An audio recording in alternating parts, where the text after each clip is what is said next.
Are you dreading your next home repair? Don't. Crew Pros is your one-call solution for everything your home needs. Whether it's heating and air, plumbing, complete roof replacement, whole home generators, and electrical repairs. Our professionals get the job done right. Crew Pros is your single source for high-quality home services at affordable prices. For everything your home needs, Crew Pros. Remodel, repair, replace. Memphis. Nothing but Memphis.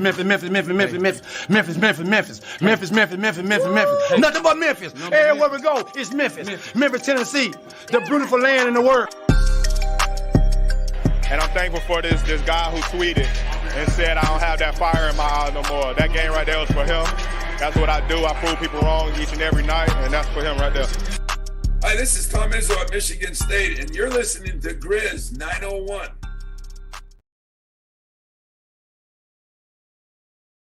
Grizz Nation, what is up? Welcome to another episode of Grizz 901. I am your guest host for the month of August, Brandon Nwokeji. I'd like to apologize for the late start that we had tonight. This is 2023, and we, of course, had some technical difficulties because we, of course, love how technology loves to not work for us at times, right? But we move and we keep on going. So I'd like to welcome you guys to Grizz 901. If you guys were expecting to see one of Daniel Greer or Nathan for this show tonight, I'm very sorry. And if you're disappointed, I'm also really sorry. How I got onto this show was Daniel and Nathan asked me to come on guest host for the month of August because their wives were quote unquote going to be very mad with them. They didn't take a break from the show if they didn't do that. So they called me on and they asked, hey, can you guest host for the month of August? And I said, I am absolutely happy to. I am a big fan of the show, big fan of everything that Daniel and Nathan do for Grizz 901. So was really happy to come on and guest host for the month of August. For those of you who don't know me, see me as this guy on the screen. I work for Bluff City Media right alongside Daniel and Nathan. I am a features writer. I am a contributor for the Memphis Grizzlies. I write feature articles for the Grizzlies. I also contribute. I go onto a ton of other podcasts here on the network. Also in the process of starting my own podcast. More details on that soon. But I love the Memphis Grizzlies. I am born and raised in Memphis, Tennessee, although I live in Los Angeles right now at the moment. But Memphis is my home. That's where I was born and raised. And Bluff City Media is an incredible group. All of these guys there just really love this team, love everything that they're about. And so you guys didn't come here to listen to me, though. You came here to hear about the Memphis Grizzlies. And as your resident professor of Grizzology, entitled Thanks to Luke Hatmaker, our guest for the show tonight, we're going to be talking about the Grizzlies today. Let's get right to the show. Let's get right into things. So today, I wanted to switch things up a little bit, and I wanted to start this show by having a segment that I like to call State of the Grizzlies, right? So you've seen, of course, I believe, like the State of the Union addresses and all of those things. I want to give you guys a state of what I believe is the current state of how the Grizzlies are doing at this moment. So without further ado, we are going to bring on to here the State of the Grizzlies.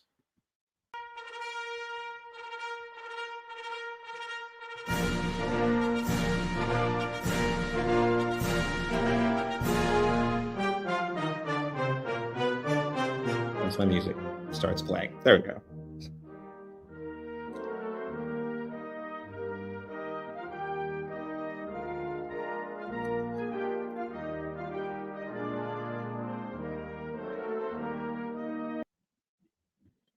All right.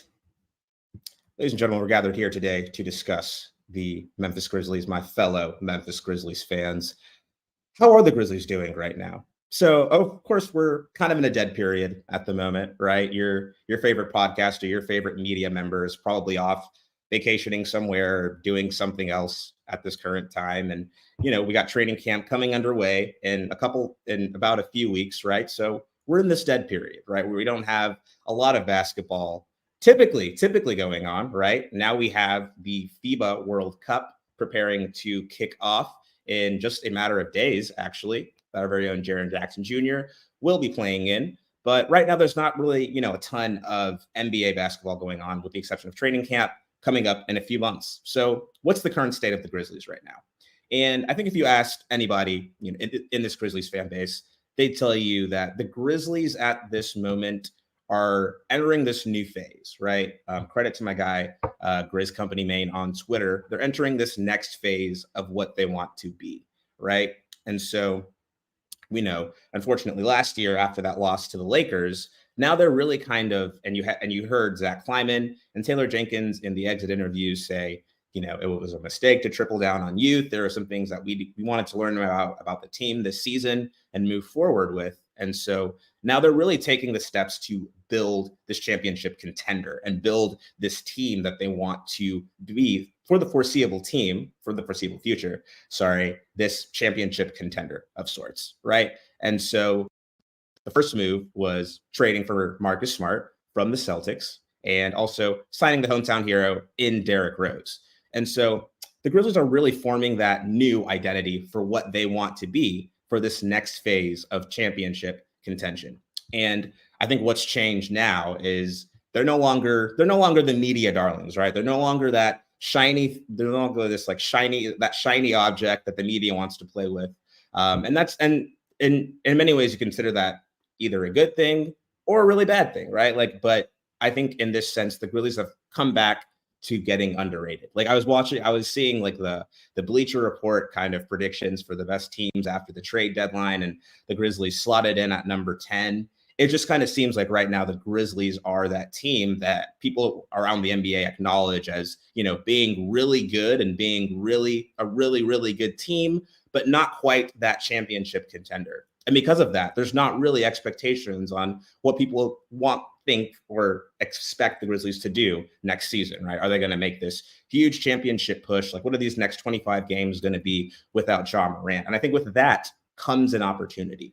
I think it comes an opportunity for the Grizzlies to redefine who they are as a franchise and really have guys step up.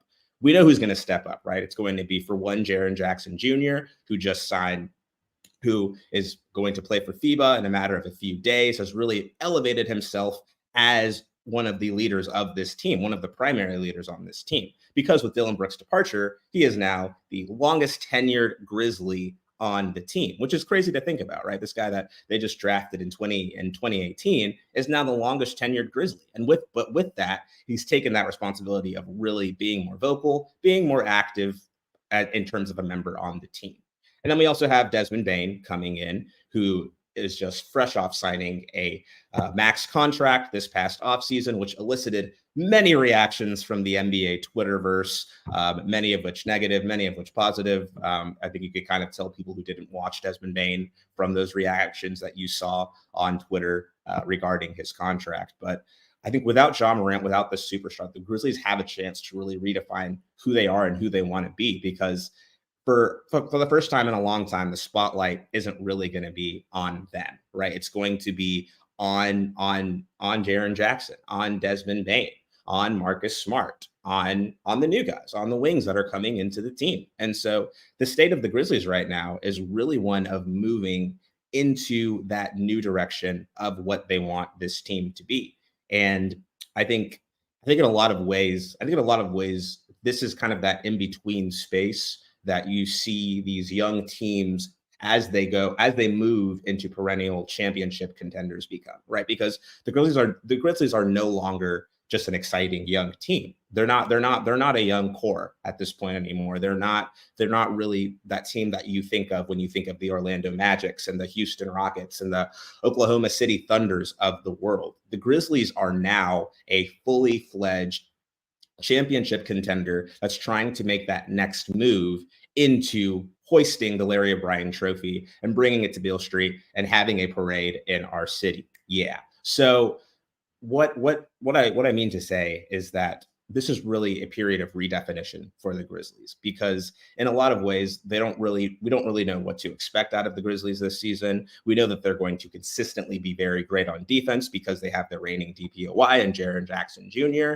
We know that their three-point shooting is going to take leaps because Luke Kennard will now have a fully a full offseason with the team. We know that Desmond Bane is going to be expected to step up as a scorer, as a shooter, as a playmaker in all aspects for this team without John Morant. But I think right now the Grizzlies are really entering the space of defining who they want to be. And we know that at the forefront of that is going to be defense. That's why they got Marcus Smart. That's why that's why Jaren Jackson Jr. is expected to take that leap. They want to continue being this gritty, tough team, but they also said, okay, we're going to scale back the talking a little bit. We're going to scale back the celebrations a little bit. But I also don't think they're going to lose that edge in a nutshell. But the state of the Grizzlies, as a Grizzlies fan, is one to be very excited about because they're really becoming, as a team, more mature. They're no longer these cubs, but they're really growing into these full-blown adult Grizzly Bears. And because of that, this team is going to, in my view, shock the NBA this season and really be a team to be reckoned with for the course of the season. And that is the state of the Memphis Grizzlies. Thank you. Thank you for tuning in. All right.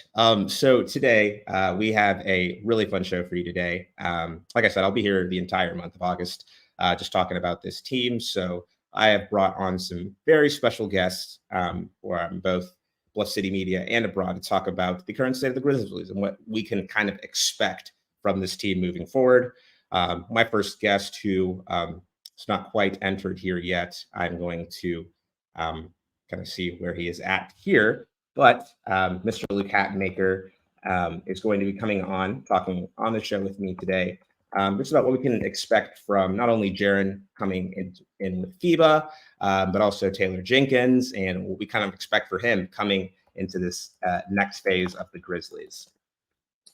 And so talking about that kind of first times about the Grizzlies, right? And about what we're kind of expecting from them this season, I think for one, it's going to be about, how do you readjust without one of the best point guards in the game, right? How do you readjust without having one of the best players that this team has ever seen? And that's really going to be something that the Grizzlies are going to figure out this season, right? Because we know from last year, right? Ja got suspended. He missed those games during the season, and there's still kind of the question about who really runs the show for the Grizzlies when Ja isn't here and when Ja isn't playing. And so when you kind of come through and think about that, I think the opportunity that the Grizzlies are presented with is truly a great one, because they're going to be coming into this idea of how do we really form together as a team. And I can see here, my guest has now come into the lobby, and he is coming here to talk with us today. He is a man that needs no introduction, but I'm going to give him one because he is a phenomenal individual. And also has like a really cool last name, by the way. But Mr. Luke Hatmaker is a features writer at the Memphis Grizzlies. He has put out some amazing pieces over the course of his time on the Grizzlies. Has already written a ton about the MLE, about the front court rotation, but even more coming out for the Grizzlies and in future days, future weeks here. He is also the co-host of the No Bluffin' Pod, hosted by him and Chris and Miss Nicole, two also great individuals here, so you can catch him on that here. But without further ado, joining us tonight is Mr. Luke Hatmaker. Mr. Luke, welcome to the show.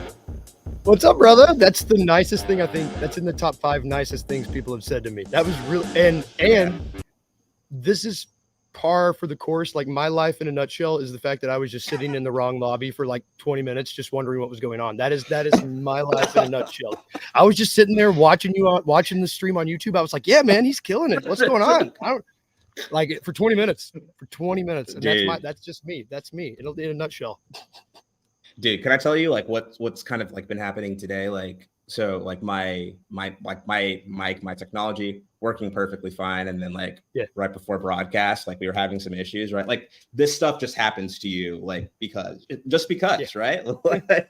Yeah, you know, it was going. It was the day was going well, and then the universe was like, no. Yep. I gotta drop a bombshell on you, right? Dude, I could have watched you talk for like another 20 minutes. You were killing it. I was enthralled, and you were flanked by them. I was just like, yeah, this is great. This is great. Dude, Luke, you are too kind. Thank you so much. Yeah, Luke, thank you for having me, dude. Dude, absolutely, man. Thank you for coming on.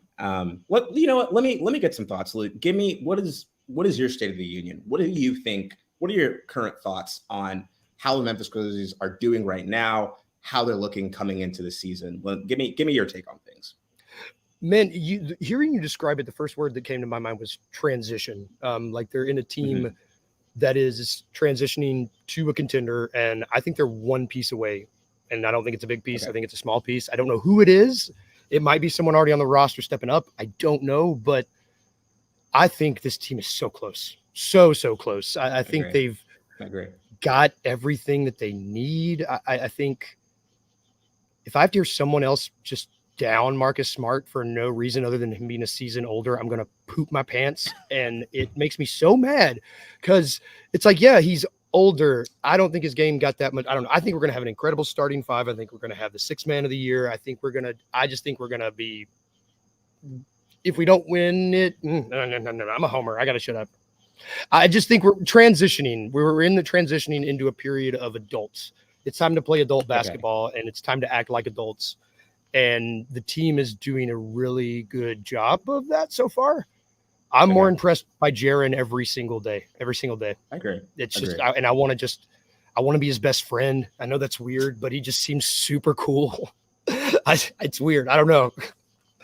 Dude, I think the maturity that I referenced when I started the show, the maturity that you've seen from Jaren coming from his rookie year into this season has just been astronomical, right? Because you have to think, right? When some guys just kind of they're put in positions to be leaders, right? Like Ja Morant at Murray State, he was the guy from pretty much day one, if not his freshman year, definitely his sophomore year, where he really shocked the nation, right?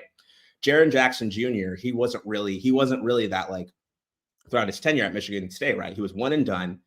He was very talented player, but playing with other talented players such as Xavier Tillman, Miles Bridges, right? He was never really that number one alpha dog, right? And so you kind of seen his trajectory coming onto the Grizzlies, kind of growing ever since draft night, and kind of taking kind of this upward, this absolutely upward path, because it's crazy to think, right? Jaren is the longest tenured member of the team at this point. You said that, and I was like, what? I was like, but what about no. And then I started thinking, I was like, shoot, like, and then who is it? Is it X or BC or Jitty? I mean, either way, it's weird. It's weird that Jaren's been here the longest. And it's kind of unfair to him that us getting Ja Morant kind of overshadowed his development, or not even development, but like, because Grizzlies fans have been on him since the beginning. But I feel like the national attention is the spotlight's now finally getting on him. I think. I think he's just seems so ready for it, man. That's what's a lot of these dudes aren't ready for it. I mean, like, at their age, I wouldn't be ready for it. Like, I was drinking too much and waking up in weird places when I was that age. Like, there's no way that, like, I couldn't handle my stuff. And doesn't he live by himself and his mom lives close or something? Mm-hmm. That's so cool. God. Yeah. I love him. Dude, if you're listening, I love you, Trip. I've been on record just saying that I think this is the year Jaren Jackson Jr. just puts it all together in terms of all NBA. Yeah. Right? Like, we know he's one of the best defenders in this league. We know he's historically one of the best shot blockers to ever play this game. But then we saw last year, right? It was around January, February that offensive domination switch just turned on, just like a light, like he fully like formed and realized just the walking mismatch that he was on the court, and near every single possession was just just going mayday to the rim and just either shot free throws because he can't be stopped. There's not many players in this league who can stop Jaren Jackson Jr. It's like after the trade deadline, someone must have sat him down and was like, you do realize you're the biggest SOB out there, right? Like you don't have to, you just go out there and dominate. You know that, right? And then he did. Like it wasn't until he came up against AD, who is maybe one of the few players that I would rank maybe at higher than him at his position. It took that to stifle him. And that's saying a lot about him. Because you're right. Like his offense is just gonna get better this year. Like you've been on it like early, like as soon as the season ended, you were just like, all right, this is the year. And so I was like, wow, y'all ready? Okay, all right. And you're right. Like these videos of him working out and what he's working on specifically, it's really nice. Mid-range shots, man. Mid-range shots. Like it's what we need. Dude, I think okay, and I'm not going in here saying like Jaren's gonna, shoot 20 mid-range shots a game, right? But I think we're going to see a shot diet change, right? I think we're going to see just his offensive creation change. I think we're going to see him as a player, right? But especially on the offensive end, just really realize on how much of a threat he can be, not just like getting the ball, driving to the basket, but okay, I can actually make space for myself, get shots off away from the paint. Like I think the offensive shot diet and that offensive domination is going to kind of shift into the sense of, okay, he realizes I can use my body and realize that I have this physical advantage, but I can use that to leverage that to get even more high percentage shots, whether that be around the rim, outside the rim, more feet around the rim. And he got bigger. He just keeps getting bigger. And that's, you just said it, like his size advantage is just super, he knows how to use it now. And if he keeps getting bigger, it's like, good luck. I mean, he's just huge. Like he's scary big now. I want to become a professional wrestler when this is all over. I think he'd be great at it. Personally. Get some tips from Jerry Lawler, right? Like he's, yes. He's right in his the backyard. King, man. Like, yeah. Tips from the king, man. But it gives me a great segue because first topic of the day is FIBA basketball, right? We know we're in this dead period of basketball right now, like that inevitable like month of August where like typically nothing happens in the basketball world as like they're preparing for training camp. The story is more like the NFL and everything happening there, I normally right? always watch Get Up in the mornings, and it's been so football heavy. It's like, and I can only handle so much of that. So I've been watching like Charmed just because that's where I'm at. I'm just like, basketball's not on. Yeah. It's weird. I need basketball content, right? Yep. But luckily we've got the FIBA World Cup starting off next week. I think they play their first like exhibition match against Puerto Rico. And it's front and center will be Jaren Jackson Jr. So I want to talk about that. I want to talk about really what we're expecting out of Jaren, like what this opportunity means for him, what it means for the Grizzlies, what it means for Jaren Jackson, right? Because for one, it's just great. It's great that a player like Jaren Jackson Jr. and his talent gets recognized by one of the greatest coaches in the game, and Steve Kerr, right? Aside from a very like erroneous remark he made about Dylan Brooks breaking the code and yada, yada, yada, like Steve Kerr is one of the best offensive minds of basketball, right? So it's just, it's something really, it's a great satisfying feeling to know that, okay, like he sees Jaren Jackson Jr.'s talent. He's always spoken very highly of him. He recruited both Jaren Jackson and Desmond Bane onto the team. Desmond Bane, of course, with the toe injury, and also might be playing for Team Nigeria. I've heard in certain spaces is a different kind of thing. Yeah, right. Man, I don't understand it because Kyle Anderson's playing for China too, right? For China, right? Yeah. I'll never understand how that whole like nationality, how that whole like citizenship nationality thing aspect. I'm works. playing for New Zealand. You didn't know? I'm the starting two guard for New Zealand. Starting two guard. Yeah. But I think this is just a huge opportunity. And then for one, this is also coinciding with a fully healthy off season for Jaren Jackson Jr., which we have not seen in which we haven't seen in a while, right? I don't know. Yeah. I don't know numerically like the last offseason that he had, but this was it the bubble? I mean, it would have been around the bubble, right? Yeah. Or no, he had surgery after the bubble. No, oh wait, yeah, he had the meniscus. Meniscus.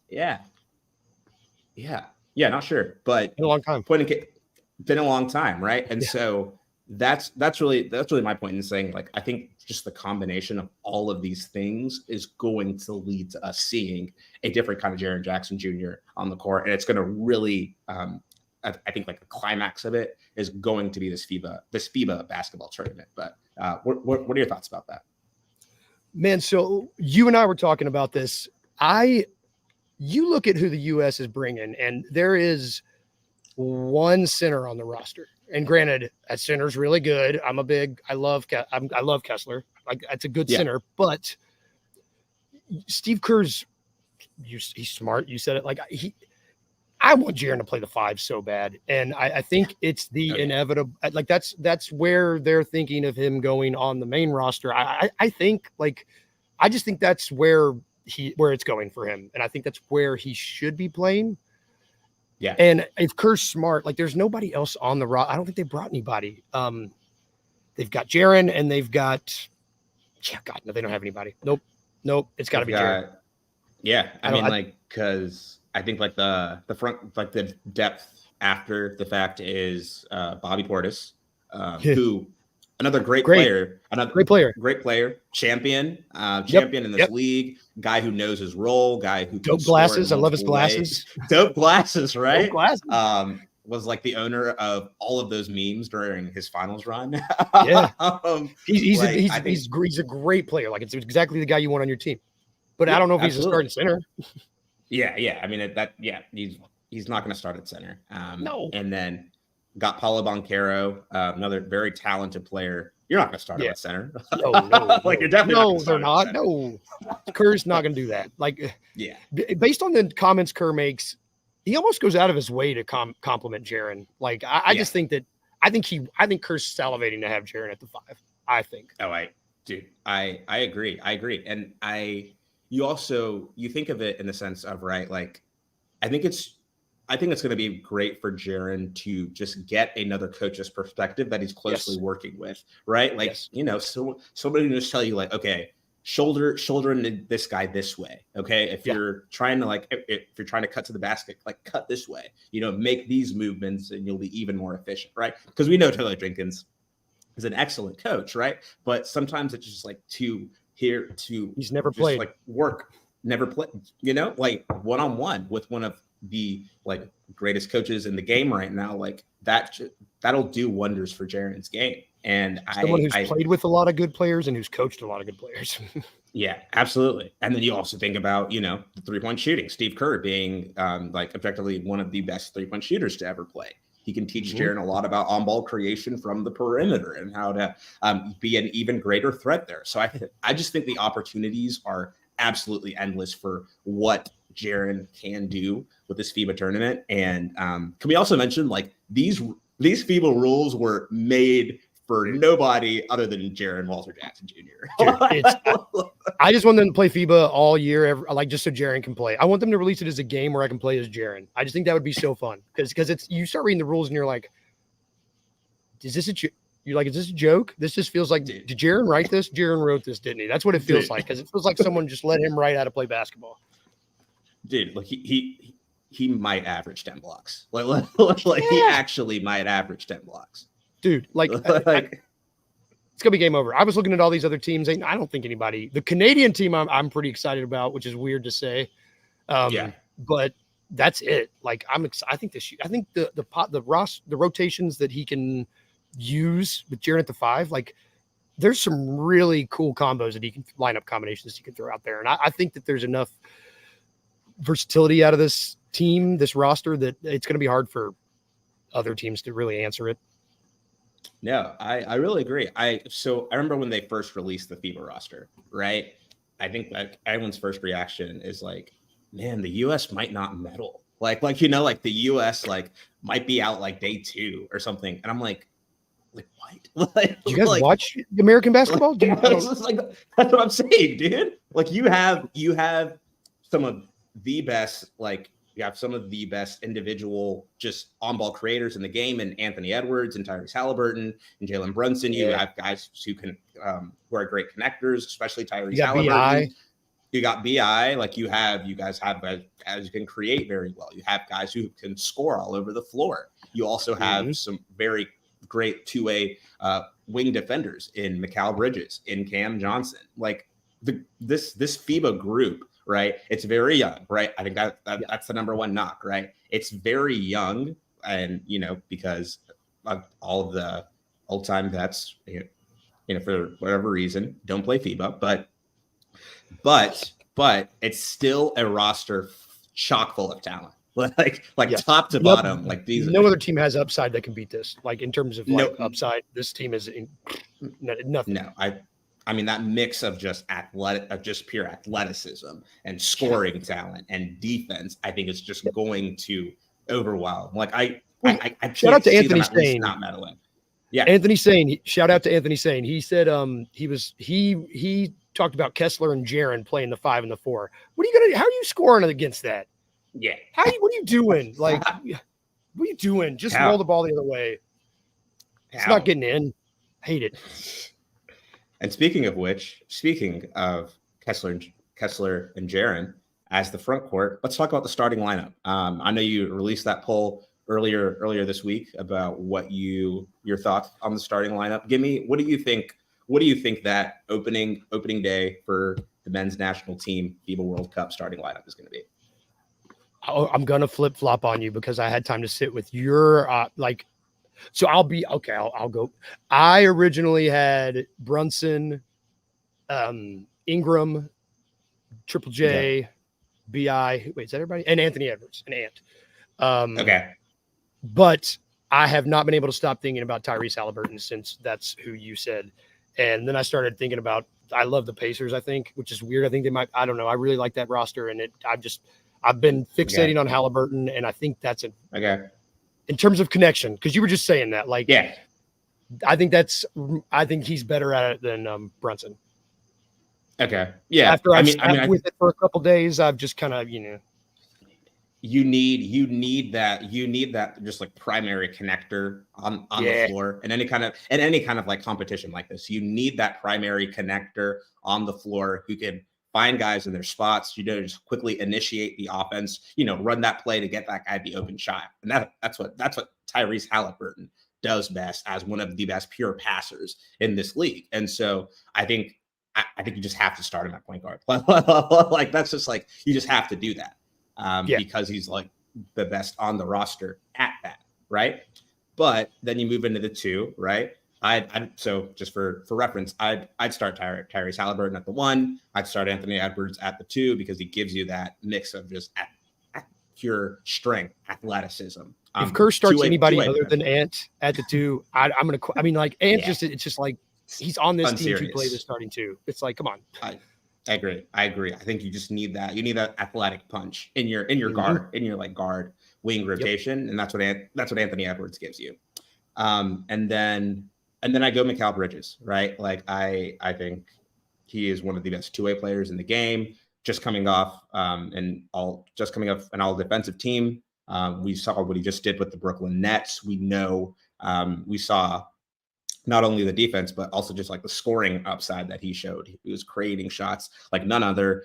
He's another person due for a great season next year, but he has to start on this team just because he's also one of the more just stemming back from his collegiate days, playing at Villanova, right? Like he's a winner. He's a champion. Like he's a guy that you want on this roster for those moments when you needed guys who have been in these tight close game situations, especially in these like medal games and things like that. You need those guys who are familiar with making plays, who just kind of know the flow, right? Mikal Bridges is that guy, right? Man, I feel like people are undervaluing the winners on this team. Like, yeah, they're young, but they've won a lot. Like, I don't know. I think that's getting lost in the shuffle. I don't know, because that's a good point. Like some of these guys when they were playing in college, they're no slouches. Like those were games. Like there are a lot of people watch the NCAA. Like there's a lot of people that watch college basketball.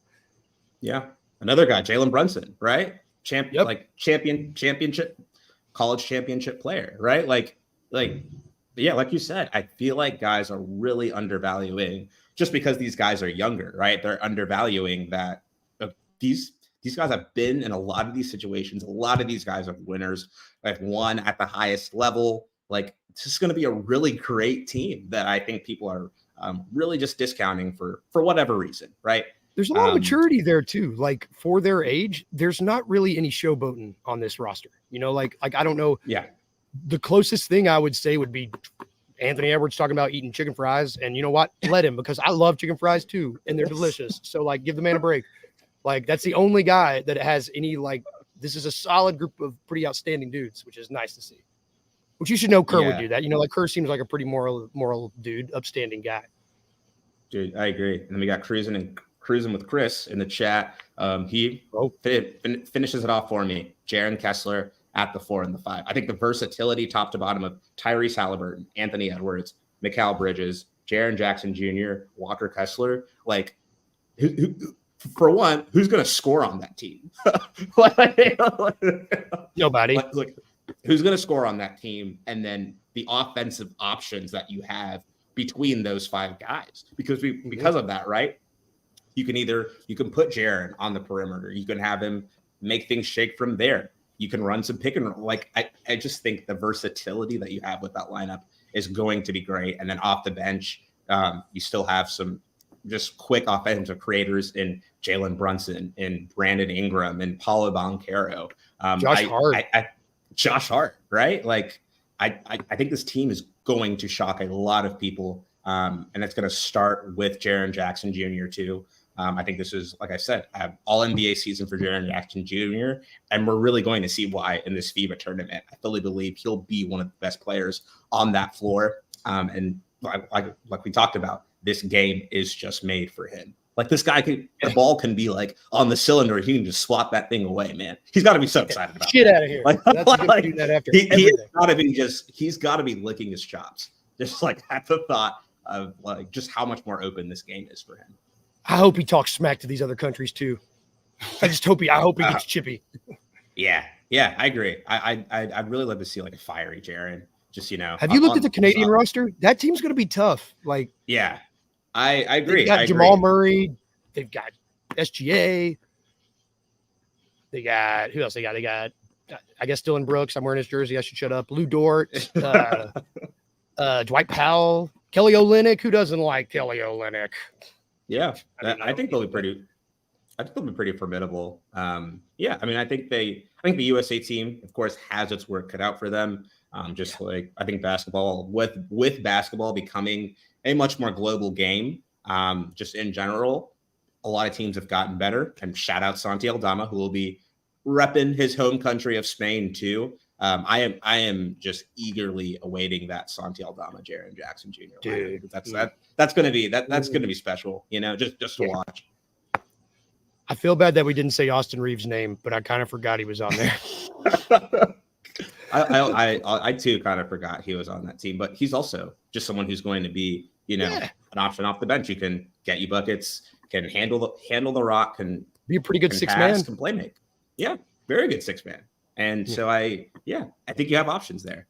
But yeah, I'm really excited for this. I'm really excited to see Jaren Jackson in the FIBA tournament. For just basketball sickos like me, it's going to be great to just get some basketball, any kind of basketball action. To get I was going to say earthly, global basketball. Like we don't get to see that often here. It's harder to find the games. Like I'm just excited it'll be on TV. Like we'll be able to get it pretty easily. It's just going to be exciting. I agree. No, totally agree. That was Grizz with FIBA. Want to take this time to call out our presenting sponsor, who is Zach Jaworski, State Farm, where they treat you that's like, funny. where they treat you like family. Thank you for being a proud sponsor of the Grizz 901 podcast. And so, Luke, next up, I want to talk about Coach Taylor Jenkins. This and a lot we talk about transition, right? We talk about the guys, we talk about just players stepping up into new roles. We talk about the roster, the new look of this roster. I think coaching is all just as much as players, coaching is a huge part of that. And I'm sure you saw on the airwaves this week, there's a podcast I believe it's hosted by Matt Barnes and Steven Jackson, and they had Ty Lue. All this, is it All the Smoke? All the Smoke. All the Smoke. All the Smoke. All the Smoke. Yeah, All the Smoke. And they had that's Ron Lue, coach of the LA Clippers, championship coach, awesome coach in this league. Of course, they asked him, who are your top 3 in-game adjusters? Top 3 coaches at making in-game adjustments in the NBA. And he mentioned Eric Spoelstra. He mentioned Steve Kerr, right? I want to say it was Steve Kerr. I'm not sure. I think so. I think. It's either Kerr. Yeah. I want to say it was Steve Kerr. But either way, third guy that he mentioned was good old Coach Taylor Jenkins of the Memphis Grizzlies. And that, I'll admit, that was I was pretty shocked to hear that. I was too. That was genuinely like pretty shocking to hear.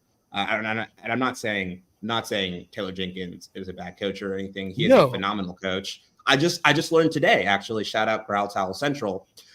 Taylor Jenkins is actually the longest tenured coach in the NBA without a championship. That's never won a championship. Oh, that sucks. Yeah. Which is crazy to think, right? But also just a testament. I wouldn't have had him in the top 3 though. Like I would have asked Lou if he broke. I'd have been like, "Are you broken, buddy? Do you need to are you okay?" Okay.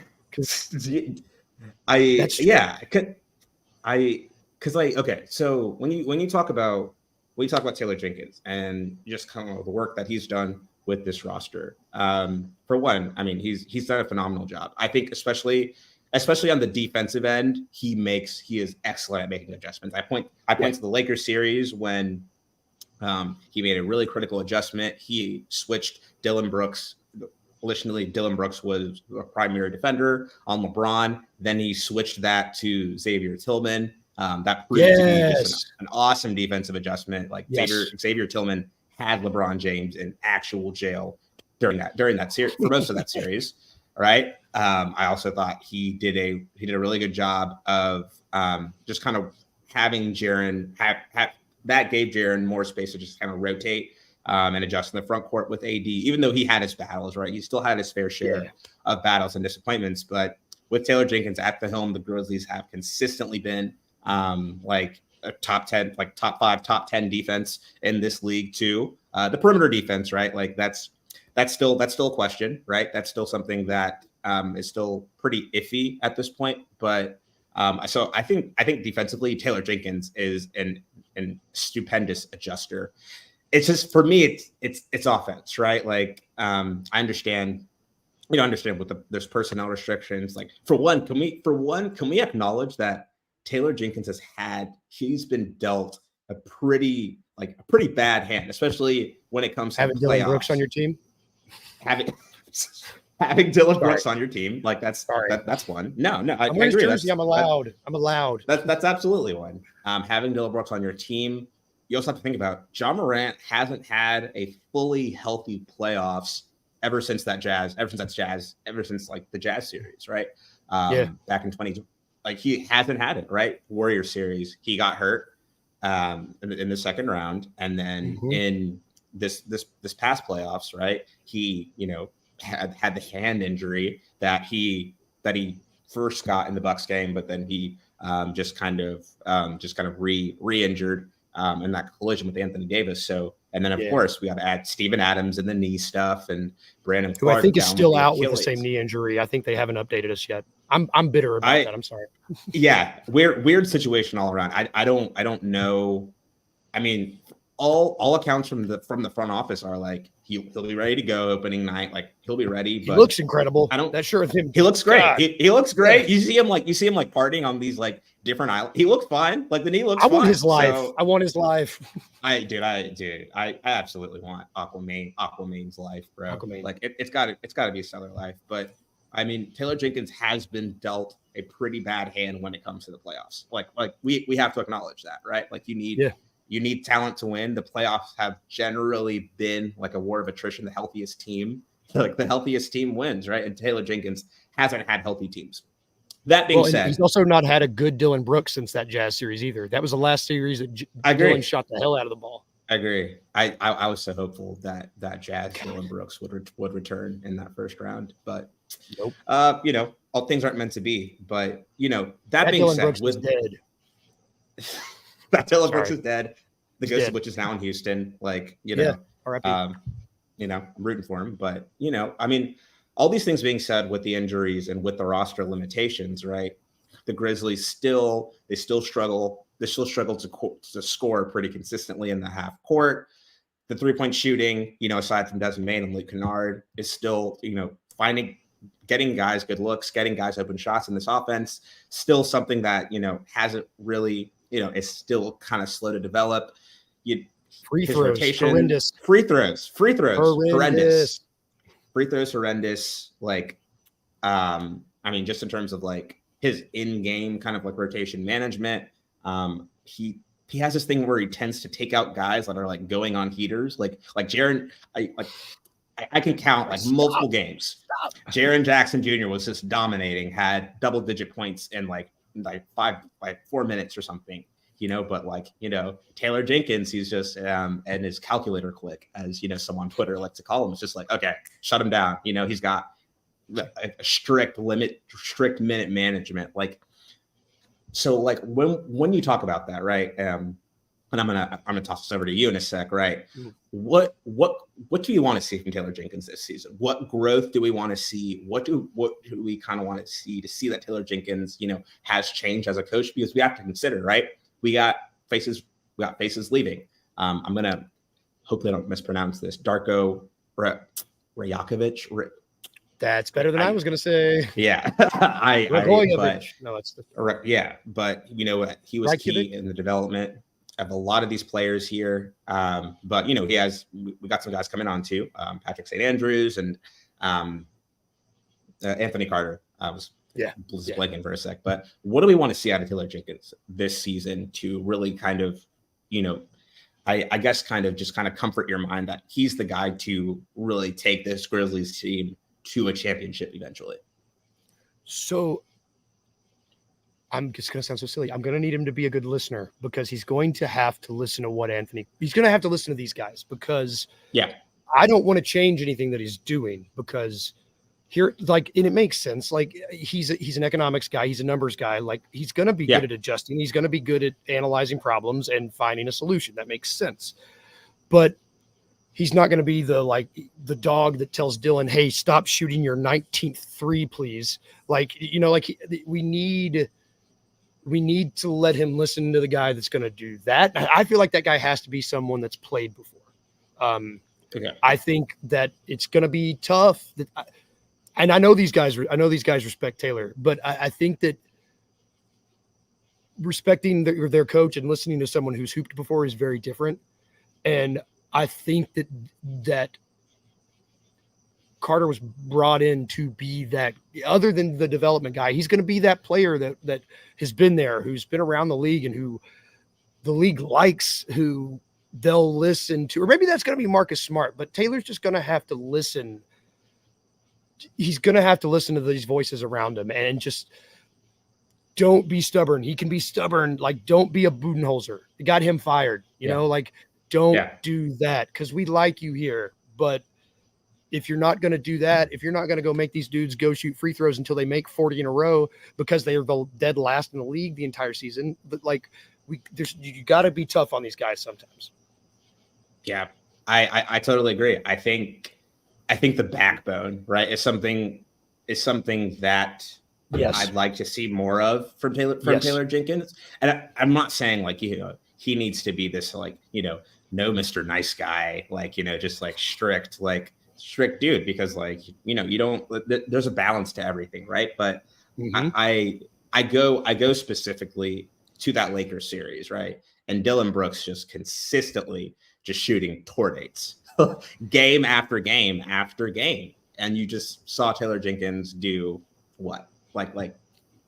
Nothing. Nothing. Didn't sit him down, didn't bench him, didn't have an outburst and tell him, stop shooting these shots, It's stop hurting. Oh, he's not listening? Bench his ass. If he's not listening, you bench him. Like, bench him. Bench him. Like, bench him. It's just that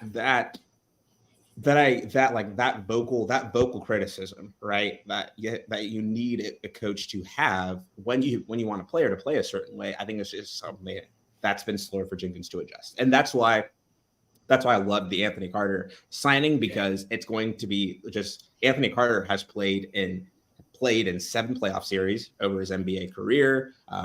He had a NBA career spanning double digits. That sounds so nice. Music to my ears, right? The Grizzlies just needed somebody who's been in those shoes, been in this situation before, knows how it's handled, that can really be that guy to give Taylor Jenkins a different perspective. And so I'm going to be really interested in seeing just how that develops, because that's something that the Grizzlies have been lacking for a while, just that different perspective as someone who's played in this league. And it's going to be really fascinating to watch.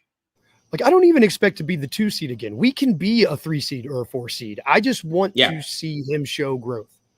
You know, like I don't think if we're the 4 seed and we have another first round exit, then I'll start questioning some stuff. But like, I want to, if he shows growth, we can, as long as we're not in the play-in, I'll be fine. Like, we don't need to repeat this 2 seed. We don't need to be the 1 seed. The West is going to be hard again. Like, I just need to see him just show a little bit of growth, little baby growth, a little bit. Yeah, because I like him. He's cool. Yeah, dude. I mean, he's clearly the players love him. Yes. Ja, Jaren, Bane, like, those are the guys that you want to have happy at the end of the day, right? And they constantly rave about him in their interviews and everything, right? So that's what matters at the end of the day. But you want to see that translate consistently on the court, right? And while he's been lacking in some areas, I also believe coaches can improve, right? Like, I am not on this train of fire Taylor Jenkins. I'm not on this train of, can him, just because, like, consistency is a really hard thing to achieve in this league. The best finish 2 back-to-back seasons, finishing number 2 in the West, like that counts for something. That's hard to do. That's hard to do. That's really, like, have you seen the West? Injuries aside, like, the West is loaded. The Western Conference is stacked. I think during the regular season, he has exceeded expectations, knocked them out of the park. I think it's just really the in-game adjustments, especially in the postseason. And, hopefully we see that success this season. If the Grizzlies are out in the first round, I think he'll still be given another season. One more. I think they'll give him one more. Kleiman always talks really highly of him, just as professional. And like I said, the players clearly like him. They like the culture that he's created. So I think he gets another season, but I think improvement is really, you heard it in the exit interviews, like the key for next season is improvement in this kind of like stage of transition for the Grizzlies. Yeah. And this, it's like you were saying, it doesn't even have to be, we're not talking about improvement in the standing. It's not talking about improvement in wins, just talking about improvement in your coaching in-game styles and in the postseason specifically, because having a guy that's been there and played there is really, really, really, really important. Like, he's got a coaching 3 years in a row and getting bounced is cool and all, but like, he's been there, like, he's got to listen to your elders. Because TJ, I think, is my age. I think we're the same age, and that makes me sad. Yeah, dude. And he's young guy, really young guy. He's like 33, 32. Yeah, one of the youngest coaches to do it. So that's why I believe, right? Like, he has room to grow as a coach. Like, like, the book on Taylor Jenkins has not been written because he is so young and still actively developing as a coach, as a game manager, in the way that he evaluates the game. So, like, I believe coaches can improve, and Taylor Jenkins is really no exception in that regard. He just can't be like Bud. I know Bud was where he came from, and Bud is he's like a cautionary tale, man, of what not to do. You keep going and you keep going and you keep going. Yeah, but you don't change. Yeah, I think adjustments will be the key, and we'll see how that happens. But talking about adjustments, talking about the decisions the coach has to make, move into our final segment of the show tonight. Going to be a rapid fire section, but let's talk about the starting five, right? Because we more or less know what the Grizzlies starting five will look like on tip-off, at least the first four, right? We know Desmond Bane, Marcus Smart, Jaren Jackson Jr., Steven Adams, most likely, right? The knee, we hope the knee, we hope and pray the knee is, fully fixed to just stem cell it up, buddy. Stem cell it up. All right. Like, we know what the starting four is going to look like. It's really just the fifth guy. That's just like, we have this kind of like, for all my Mad Max fans out there, it's like, three men enter, one man leaves between Zaire and Roddy and Laravia. Like, or it's most likely going to be one of those guys, right? I did see the Bleacher Report article that said, John Conchar. I don't know about it's the most that. asinine thing I've ever seen. Yeah, I don't know about that one. Can I introduce you to any other player on the roster, please? Like, sorry, I love Jitty, but no, I mean I love Jitty, and I love what he brings to this team. I love you can put him in like Jitty's he's gonna hustle for that loose ball. He's gonna give you that energy. On the defensive end, like he stays in front of his man pretty well. He makes those. He's gonna snag some boards and get some steals. Snag some boards, get steals. He makes like the John Hollingers of the like those analytics minded guys of the basketball world, like just kind of like nut their pants because like every kind of like every analytical measure you can think of has him as like a plus dude in the game of basketball. But that's what they watch instead of OnlyFans. They watch like Conchar. They watch Conchar highlights, right? Yeah, they watch Conchar clips. But after the shooting fell off a cliff last season, then I don't unless he can get to a point where he can get back to that where he was shooting like close to 40%. I just can't see it. No, he doesn't bring enough to the table. He doesn't do enough. I don't know. I don't think the offensive production is there. But I am glad, right? Didn't bring enough, right? But coming into the season, right? Like, what's going to change is that you have this like talent. You have this talent coming in between Laravia and Conchar and all of these guys, right? So, who do you plain and simple if you had? Z. I think just because I think we forget that Z actually did some pretty impressive stuff in the playoffs in that Warrior series. I think that he doesn't get enough credit for that, for his age and for what he was doing. I think he gets whatever was happening to him this season. I think people look at him a certain way when it was really the front office just not being really upfront about his injury. Like if we would have known what was going on, I think people would have given him a break, but I think he has more upside and he's played with some of those dudes a lot. And I just think that matters, and Roddy, I think we've got a really solid bench rotation with some of those other guys. I just think Roddy feels a lot of Z fills a lot of holes that we have in that starting five. It can be in the dunker spot like BC, there's just a lot that he can do. His mid-range is awesome. The dude, like the kid is great from mid-range. And his defense, like he was really good on defense that rookie season. And he was 18, 19 years old. At that locking point, up Stephen Curry, up Stephen Curry as a rookie. That's not easy to do. No. And you have 25 games to let one of these young guys get a test drive and get some experience. Why not let the one with the most upside go out there and get it, Yeah. Yeah.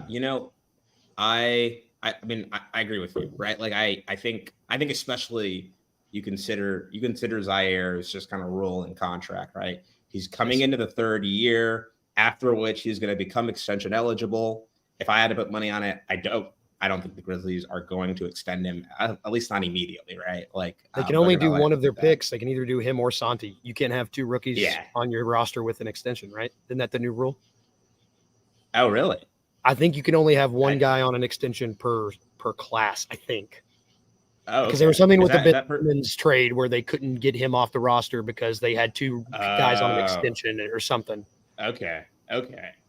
Yeah. But they can't extend Z and they can't extend Santi at the same time, I don't think. Okay.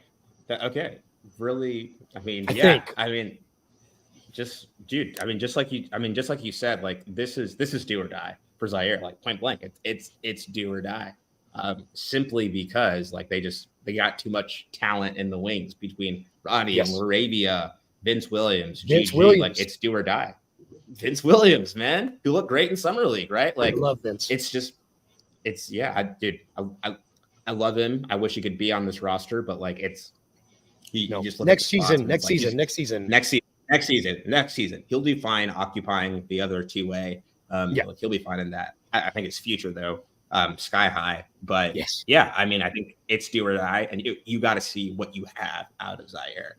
That being said, so I think he'll be starting. That being said, I also think for those 25 games, that wing position, I don't think it's going to be permanent, right? Like, say Zaire comes in and he's shooting like sub 30% from three to start. You can't you can't have that when you consider the rest of this roster, right? Desmond Bane, A+, one of the best shooters in the game. Jaren Jackson Jr., another pretty good shooter, right? Luke, Marcus Smart, the best 3-point shooter in the league.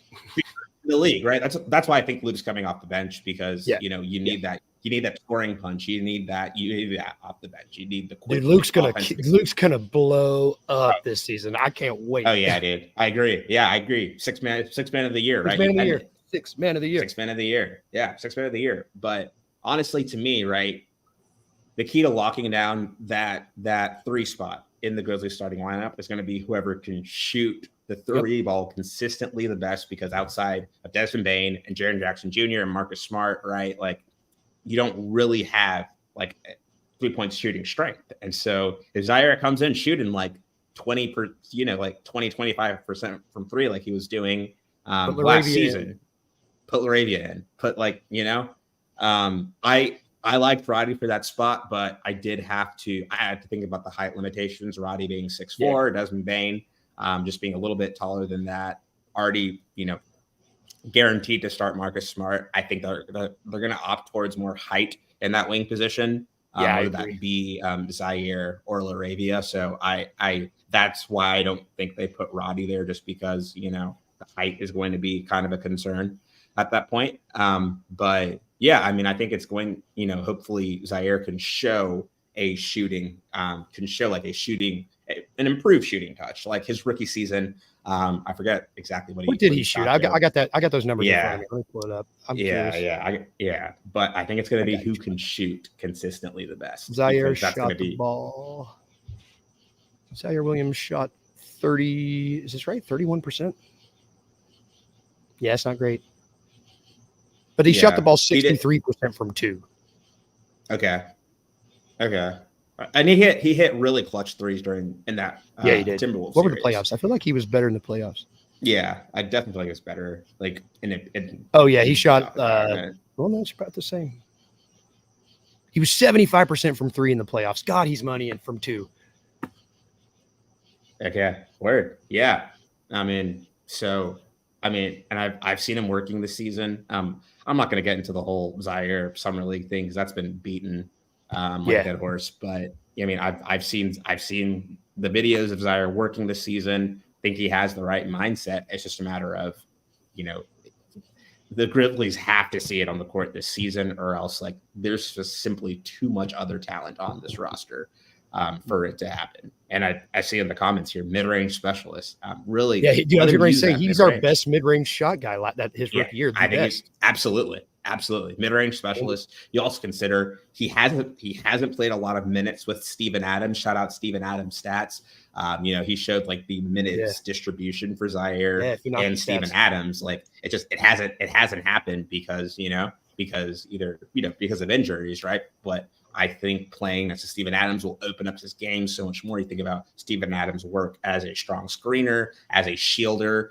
He can really allow Zaire to play his game, get comfortable in that mid range. So let me say I am eagerly waiting with anticipation, and also just some with, I don't want to say bated breath, but just like I am just kind of like, chomping my fingers a little bit, just because like it's going to be key. Like, like these first 25 games, like that position is going to be really important, because you need some sustained offensive production, because, we expect Jaren Bain to take that leap into all NBA. We expect Desmond Bain to play like continue playing like an all-star, play even better than he's already played. Expect Marcus Smart to do Marcus Smart things on both ends of the floor, especially the defensive end. Steven Adams rebounding blocks, just being that beast on the glass. But that wing spot is really going to be key in really giving the Grizzlies an offensive identity. And so anyone but Jitty. So anyone but Jitty, yes. Transition menace too. Shout out Gabriel, yes. Zaire in transit. Like the talent I think in terms of talent, Zaire is one of talent and potential. I think he's one of the highest ceiling prospects on this roster if everything comes together, because you think about his length, the way you can he's 7 foot tall, right? Like he's 7 feet. Yeah, 7 foot tall. Yeah. 7 feet. Right. He grew over the offseason. Like, it's crazy. There's so much to like with Zaire. It's just a matter of, you got to see it come together, but he's really going to get those 25 games, however many games, to really see that, because he's going to step into this situation, without John the starting lineup. So we'll see if he takes advantage of that opportunity. Either way, I'm excited to just kind of see how this team, I kind of mentioned that at the start of the show, how this team really reacts and how this team really transitions moving into this next phase, into this start of the season without their star player, without their superstar player in John Morant. You're going to see, I think, guys really step into their games offensively in ways they've never been before, and really step up for this team. But it's going to be really fascinating and really exciting to watch. Yeah, man. I think that everybody on this team is aware. I think we're at that point now. Guys know what their role is, and I think they all are mature enough to do what they need to do on their end to get better. I think we got a bunch of smart hoopers on this team, and I think that they all know. I think we're real close. Yeah, and it's just so nice to see it. I think these 25 games are going to be really exciting. I'm really excited. Yeah, I think more so just like really exciting, because there's really, like I said, I don't think there's like an expectation, right? Like there's no really kind of like, okay, they got to come out like guns blazing, be top of the West side. There's no expectations. We're gonna put our best guys on the floor and see what happens. And because of that, I think guys are just going to emerge. I think our top 10 guys, we got a real good top 10. We haven't even talked about X. We've got some coming back with a team option. Briefly. Yes. I don't know. We've got from guys 1 to 9 right now I would say are like really dialed in and really high basketball IQ guys. I think we're one dude away. I agree. Love the energy I'm seeing from this team. Just love what I've heard. Love how they're shifting their focus. They're shifting their mindset, right? It's not about Jaren Jackson, right? He talked about how last season left a really bad taste in his mouth. They're shifting their mindset. They're shifting their focus into really responding to that adversity that they faced last season and really kind of bouncing back from that, right? Like seeing that,